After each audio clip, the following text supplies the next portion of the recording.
สบายดีเด้อพี่น้องเด้อมื้อนี้สิให้อาหารปลามื้อหนึงมีกินอยู่ประมาณ10เป่าตอนเช้ากับตอนแดงนี่มาเฝ้าน้องเลยซุมื้อนี้มากับน้องชาย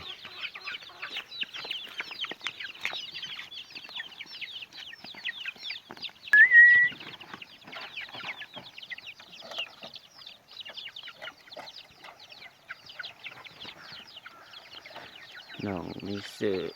80ปลายพันตัวเป็นแต่ปลานิลนี่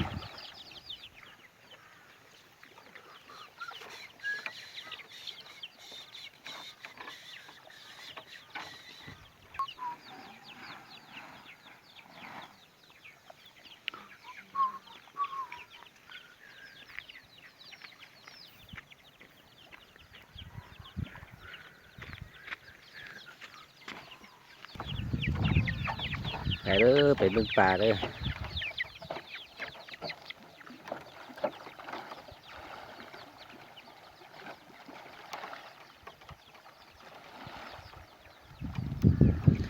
ปลาเยอะแล้วจะเป็นขายแล้ว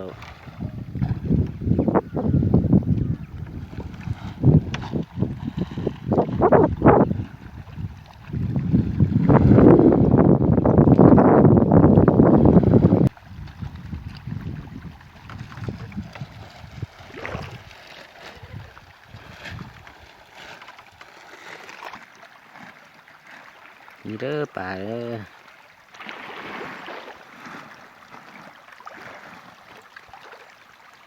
โอ้ยโว้ย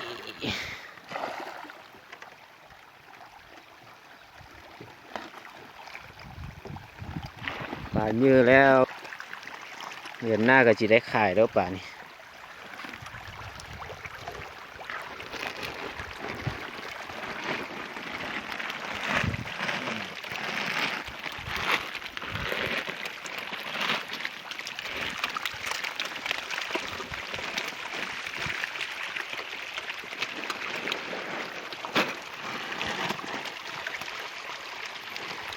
5เป่าเลยมื้อหนึ่ง10เป่า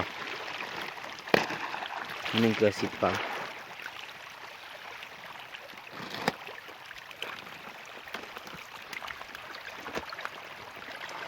ต่างงานเท่งงานว่า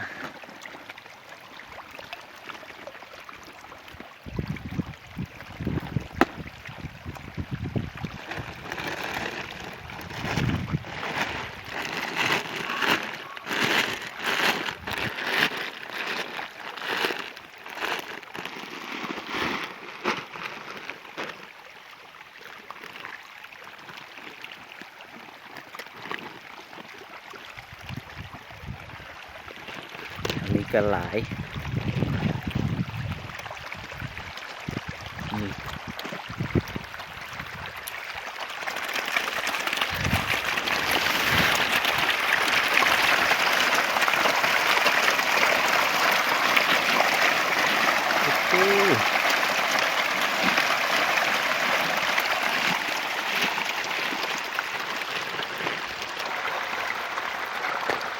งามงามเลยพี่น้อง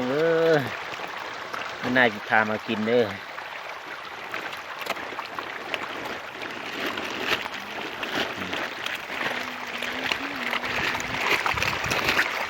ต่างงานเท่งงานว่า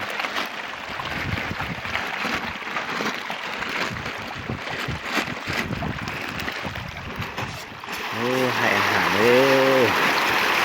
โอ้โหกักหลาย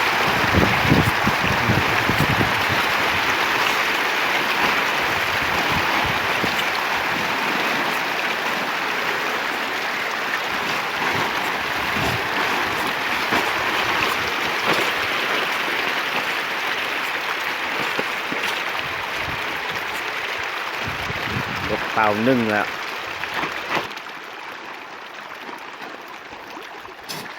เป่าที่2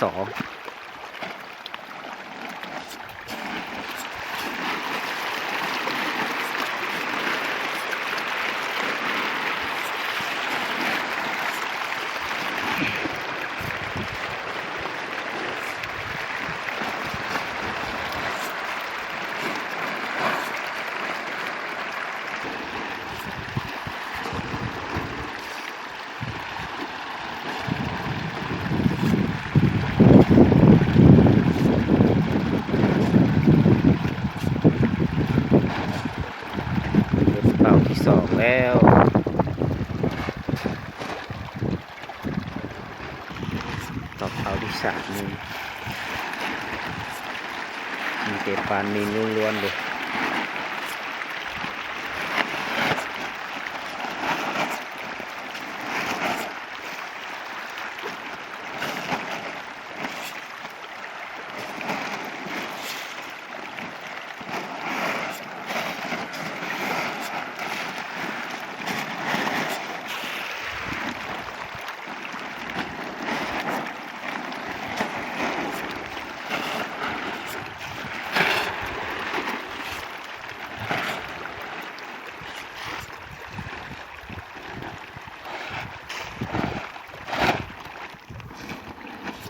เราที่สี่แล้วอันนี้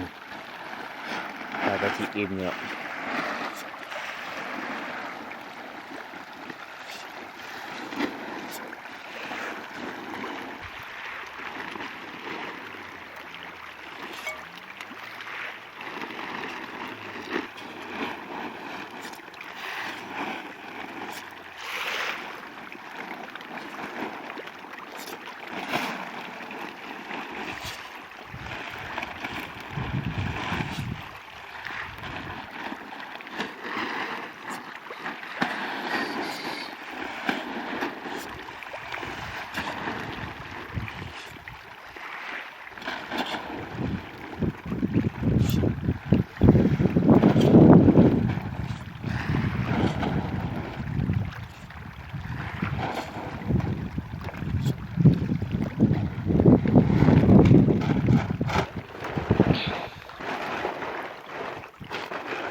ปลาไปเบิดแล้ว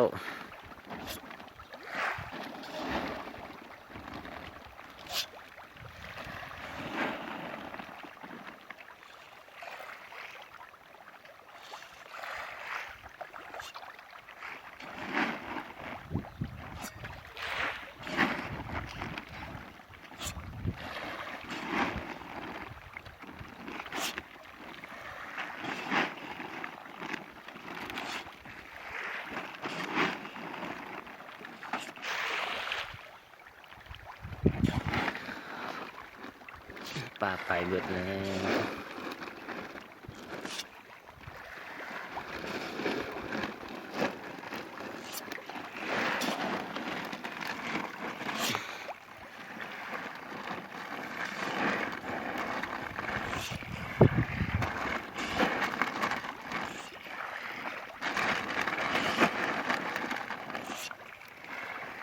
มีน่าจิพามากินปลาเลย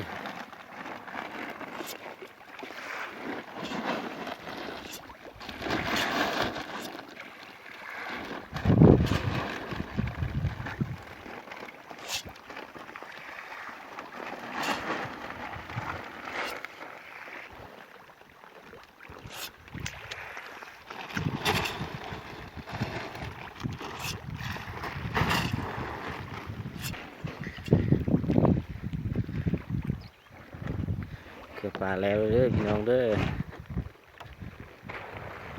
สำหรับคลิปนี้ขอลาเท่านี้เด้อพี่น้องเด้อขอฝากกดไลค์กดแชร์ให้ด้วย